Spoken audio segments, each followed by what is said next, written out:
상점은 친구가 아니다. 쇼핑하는 동안 당신은 마음을 빼앗긴다. 소매 마케팅 상담가 테리 골드스타인. 내가 대학에서 마케팅에 내포된 비윤리적인 문제를 가르칠 때 학생들에게 들려준 농담 한 토막이 있다. 어느 날 한 남자가 수의사를 찾아와 말했다. 제 경마용 말에 문제가 있는 것 같습니다. 어떤 문제가 있나요? 평상시에 잘 걷다가 가끔 절뚝거립니다. 어떻게 해야 할까요? 수의사는 아무렇지 않게 대답했다. 잘 걸을 때 팔아버리세요. 내가 가르친 학생들은 이 농담을 들려줄 때마다 수의사의 대답을 심각하게 받아들이지 않았지만 사실 이것은 광고의 개념을 잘 설명해 준다. 고객을 속이는 것은 옳지 않다. 비윤리적인 마케팅은 부정적인 비즈니스다. 긍정적인 비즈니스는 제품으로 고객을 속이지 않는다. 대표적으로 더 행복해진다, 더 건강해진다, 더 부자가 된다, 더 예뻐진다 같은 말보다 비윤리적인 것도 없을 것이다. 이것은 그저 마케팅 상술에 불과하다. 단순히 고객의 욕구를 건드려 현혹하는 것이니 말이다. 상점은 당신의 친구가 아니다. 상점은 가장 좋은 모습으로 우리를 현혹한다. 또한 내 집이나 친구와 함께 있는 것처럼 편안함을 선사한다. 그 외에도 가능한 한 친절한 서비스를 제공하기 위해 여러 가지로 노력한다. 슈퍼마켓은 친구처럼 집 주변에 있고 대형 할인점은 아침 일찍 문을 열고 늦게 닫으며 일주일에 7일을 영업한다. 급변하는 현대사회의 상점들은 늘 우리 주위에 있고 필요할 때면 언제든 갈 수 있기 때문에 친구 같은 느낌을 준다. 하지만 오해하지 마시라. 겉보기와는 다르다.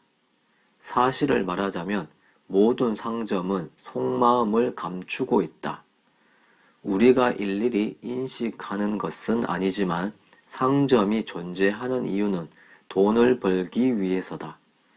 그럼에도 불구하고 우리는 상점을 가깝게 느낄수록 더 자주 상점에 찾아가 돈을 소비한다. 상점이 친절하게 구는 것은 우정이 아니라 마케팅이다. 그래서 나는 늘 이렇게 주장한다. 상점은 당신의 친구가 아니다. 상점은 당신의 주머니에서 더 많은 돈을 꺼내오기 위해 친구처럼 행동하는 것뿐이다. 그렇다고 친절한 서비스가 나쁘다고 말하려는 것은 아니다. 사실 친절한 서비스는 긍정적인 일이다. 그러나 상점의 입장에서 친절한 서비스는 마케팅의 일종이다. 마케팅의 목적은 물건을 더 많이 팔고 더욱 더 이익을 창출하는 데 있다. 마케팅 전문가. 지난 몇 년 동안 대부분의 상점 주인은 마케팅 전문가로 거듭났다. 상점 주인들이 시행착오를 겪으며 소위 장사의 비결을 따르는 것이 소비자가 더욱더 돈을 쓰게 하는 방법임을 깨달은 것이다. 한 연구 결과에 따르면 소비자는 물건을 잘 진열한 상점과 할인 상품, 무료 샘플, 친절한 직원이 있는 상점에서 돈을 더 쓴다고 한다. 언뜻 이것은 소비자에게 이익을 주는 것처럼 보이지만 이는 단순히 소비자의 기분을 좋게 만들어주기 위한 것이 아니다. 진실을 말하자면 당신의 기분을 좋게 만들어 돈을 더 쓰도록 하는데 목적이 있다. 상점은 늘 소비자들을 생각한다. 카지노는 늘 도박자들을 생각한다. 돈을 쥐고 있는 한 고객이 왕이다. 돈이 없으면 왕관도 없다. 비즈니스에서 개인적인 감정은 고려 대상이 아니며 그 세계는 어디까지나 돈이 움직인다. 상점은 소비자가 더욱더 돈을 쓰고 싶도록 친밀하게 굴어야 한다. 그렇다고 오해하지 마시라. 상점은 친구가 되기 위해서가 아니라 더 많은 이익을 올리기 위해 비즈니스를 하는 것뿐이다. 친절한 행동이 나쁜 것은 아니지만 그것은 어디까지나 마케팅이자 비즈니스에 불과하다. 월마트가 왜 밝은 표정으로 친절하게 인사하는 사람을 직원으로 채용하는 줄 아는가? 밝고 친절하게 인사하면 소비자가 마음을 열기 때문이다. 그처럼 우리를 돈벌이 대상이 아닌 사람으로 봐주면 우리는 실제로 대우받는 듯한 느낌을 받는다. 월마트 직원들은 웃으면서 쇼핑카트를 가져다 드릴까요? 도움이 필요하면 말씀하세요. 방문해 주셔서 감사합니다. 라고 인사한다. 특히 나이가 좀 들어 보이는 직원들이 인사하는 모습을 보면 집안 어른들이 생각나지 않는가? 이들이 웃으면서 인사를 하면 실제로 기운이 나기도 한다. 그럼 월마트 직원들을 버스 정류장에서 만나도 그들이 똑같은 모습으로 인사할까? 그렇지 않다. 그런데 우리가 월마트 매장에 가면 그들이 격하게 환영해주는 이유는 무엇일까? 그것이 그들이 해야 할 일이기 때문이다. 돈을 벌려면 그들은 고객에게 친절하게 인사를 해야 한다. 서비스를 담당하는 직원들은 밝게 미소 짓는 훈련을 받고 친절한 목소리로 인사하는 법도 배운다. 그들은 그 일을 해야 급료를 받는다. 비즈니스에는 사적인 감정이 개입되지 않으며 말 그대로 비즈니스 관계만 오간다. 월마트는 긍정적 서비스, 즉 친밀한 서비스로 세계적인 소매업체로 성장한 기업이다. 장사의 비결. 직원이 상점 문 앞에서 고객에게 인사하는 것도 수많은 장사의 비결 중 하나다. 그렇다고 장사의 비결이 비윤리적인 것은 아니며 이는 단지 상점을 소개하는데 탁월한 것뿐이다. 사실 친절한 서비스는 고객이 더 많은 제품을 구매하도록 만든다. 좋은 마케팅은 데이트와 같다. 누구라도 꿈에 그리던 상대와 데이트를 한다면 자신의 가장 좋은 모습을 보이고 싶을 것이다. 가슴 설레는 데이트를 할 때 가장 멋진 옷을 차려입고 주의 깊은 태도와 친근한 모습을 보이려 하는 건 당연하지 않는가? 상점은 연이은 재구매를 위해서도 장사의 비결을 활용한다. 이는 고객들이 제품과 서비스를 계속적으로 구매하도록 만들기 위해서다. 첫날의 데이트는 상점의 이러한 마케팅과도 같다.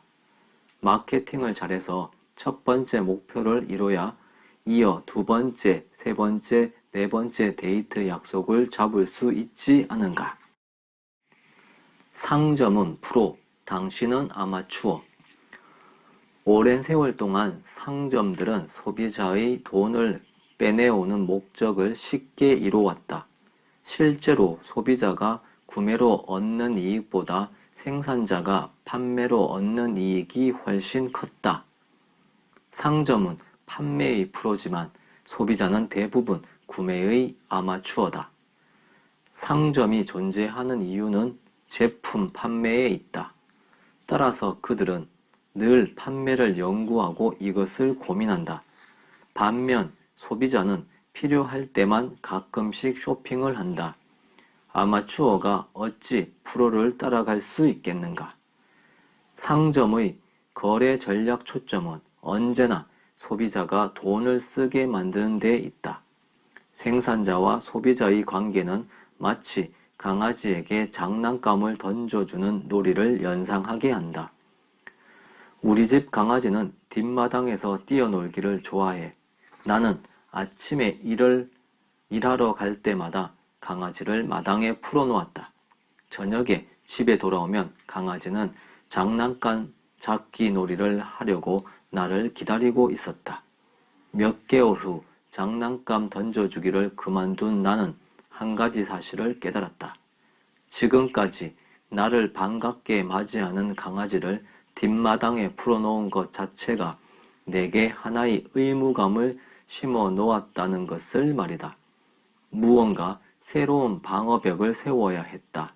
하지만 방어벽을 세워도 상대는 금방 적응해 버린다. 늘 영업하는 상점 대 가끔씩 쇼핑하는 소비자. 우리는 쇼핑하는 동안에만 어떻게 하면 현명하게 쇼핑할까를 생각한다. 더구나 늘 먹고 사는 일로 바쁜 우리는 쇼핑할 시간이 매우 적다. 반면 상점은 하루 종일 놀궁리만 하는 강아지와 마찬가지로 항상 영업을 한다. 그들은 언제나 어떻게 하면 좀 더 판매할 수 있을까를 고민한다. 매일, 매주, 매년 그 생각만 한다. 심지어 소비자가 돈을 아끼려고 제품을 아예 구매하지 않으면 상점은 판매 촉진을 위해 공짜라는 말을 내세울 것이다.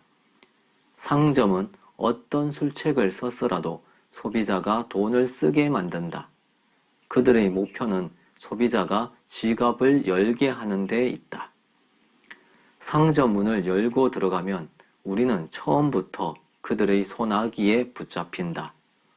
홈코트 어드밴티지, 본거지에서 경기하는 팀의 이점을 생각해보라.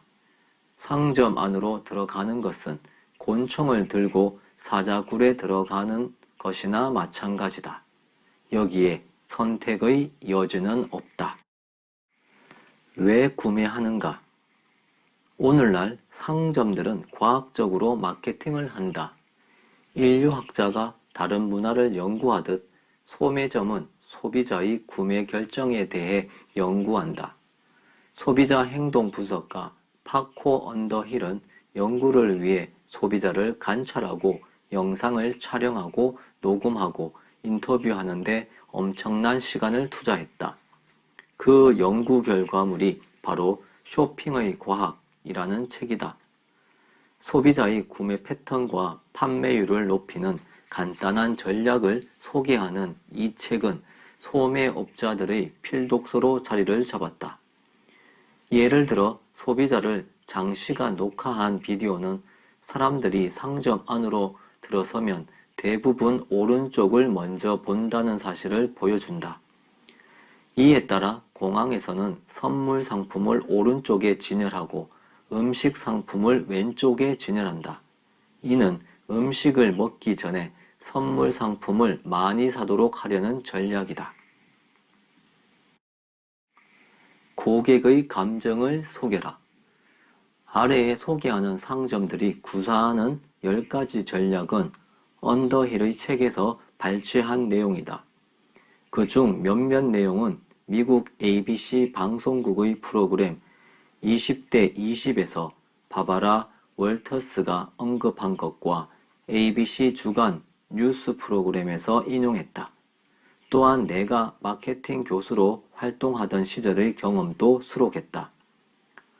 사업에서 성공적인 수많은 소매업자가 수익 증대를 위해 이런 전략을 채택한다. 반면 수많은 소비자 중에서 자신이 전략에 이용당한다고 생각하는 소비자는 소수에 불과하다. 언더힐은 자신의 저서에서 실용적인 상점과 순수한 소비자의 경쟁 관계를 이렇게 표현하고 있다. 소비자의 구매 결정은 상점에 따라 다르다. 상점의 입장에서 소비자는 끊임없이 수익을 창출해주는 존재로 한번 마음을 열면 충동적으로 구매한다. 따라서 판매자의 역할이 상당히 중요하다. 한마디로 생산자가 훨씬 더 유리하다. 소비자의 70%는 충동적으로 구매한다. 소비자가 더욱더 충동적으로 구매하도록 만드는 존재는 할인점의 프로들이다. 미국의 경제지 포브스에 따르면 평균적인 소비자들은 슈퍼마켓보다 할인점에서 $50 이상을 더 소비한다. 아이러니하게도 소비자들은 할인점에서 쇼핑하면 돈을 아낄 수 있다고 생각하지만 실은 돈을 더 소비한다. 다시 한번 말하지만 상점은 프로이고 소비자는 아마추어다. 이제 상점들이 구사하는 10가지 전략을 살펴보자. 이것은 소비자가 상품을 더 많이 구매하도록 만드는 전략이다. 전략 1. 상점에 더 오래 머물도록 만든다. 언더힐은 자신의 저서에서 상점에 오래 머무는 것이 소비자의 구매 결정에 큰 역할을 미친다고 말한다. 이것을 아는 상점들은 소비자가 최대한 오래 머물도록 만든다. 예를 들면 느리고 부드러운 음악을 틀어 마음을 편안하게 가라앉힘으로써 발걸음이 느려지게 한다. 소비자는 보통 1분에 눈을 30번 깜빡이는데 어느 전략가는 이것을 14번으로 줄이는 목표를 세웠다. 왜 그랬을까? 눈을 덜 깜빡일수록 더 천천히 편안한 마음으로 물건을 보기 때문이다. 상점에서 왜 복도 쪽 동선을 구불구불하게 만드는지 아는가? 이것은 걸음을 늦춰 더 많이 구매하도록 만들기 위해서다. 전략 2. 충동 구매 상품을 늘린다. 소비자 행동을 연구하는 전문가들은 소비자가 구매하는 상품의 3분의 2가 충동 구매 상품이라고 한다. 이에 따라 소매업자들은 소비자가 순간적인 충동으로 상품을 구매하도록 전략을 세운다. 그 전형적인 예가 계산대 옆에 사탕을 진열하는 것이다. 그 밖에도 상점 곳곳에 충동적으로 구매할 만한 상품을 진열해 둔다. 마트의 식품 코너에 가면 신선한 딸기 옆에 케이크와 크림이 놓여 있는 것을 볼 수 있다. 전략 3. 아이들을 공략하면 부모가 사준다. 언더힐이 촬영한 영상을 보면 강아지 사료는 대부분 아이들이 먹인다.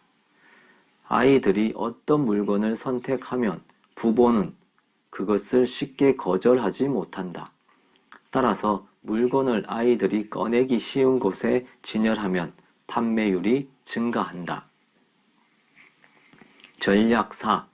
인간적 요소를 활용한다. 언더힐에 따르면 구매자들은 가장 먼저 다른 사람들을 살펴본다.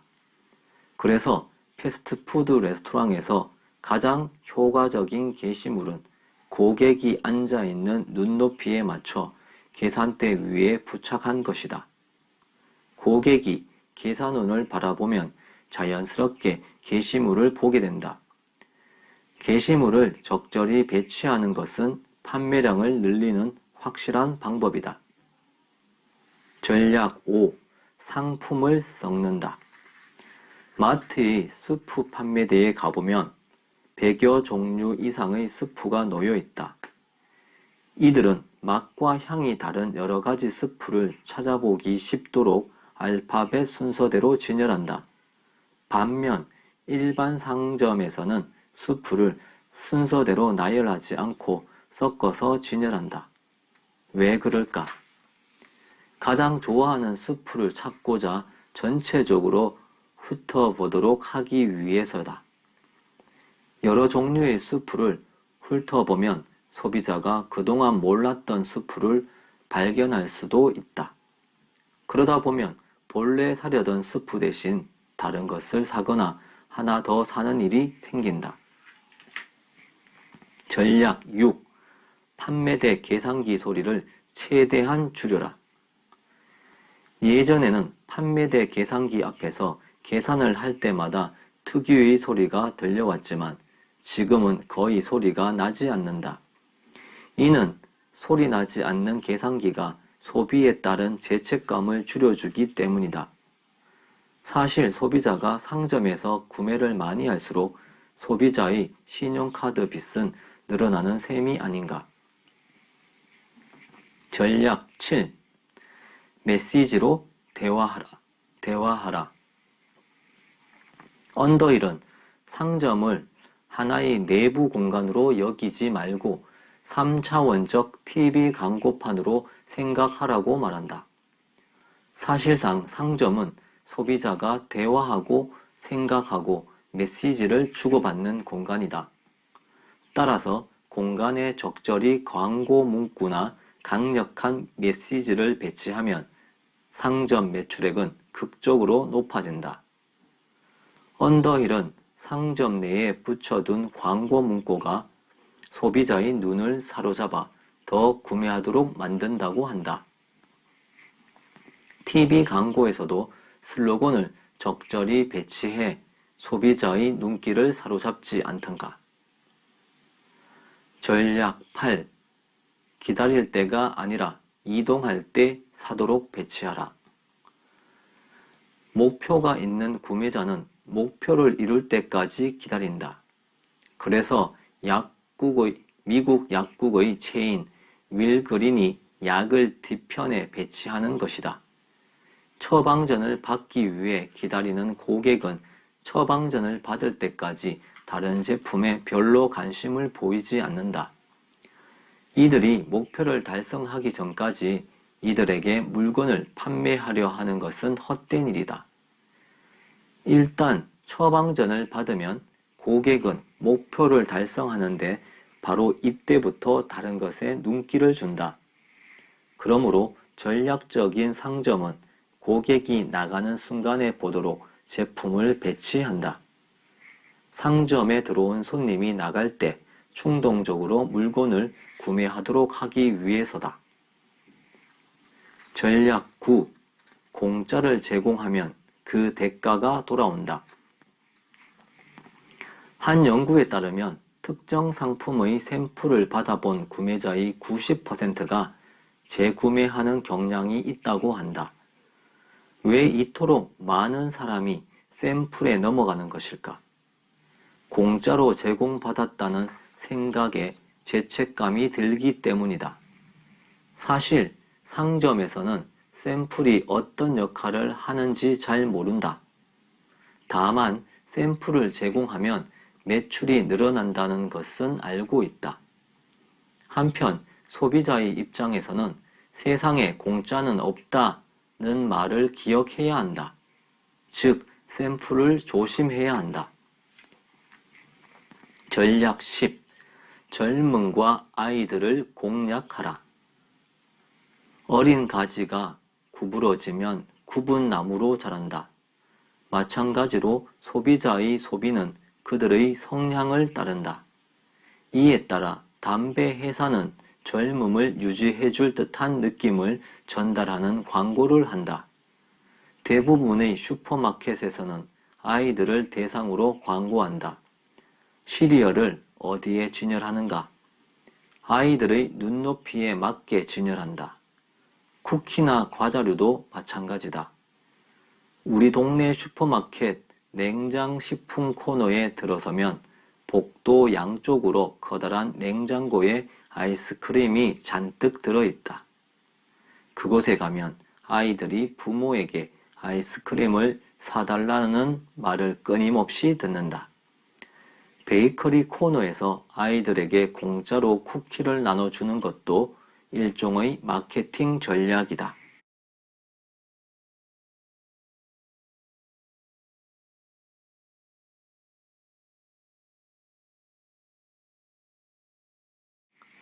소비자의 패턴을 깨트려라.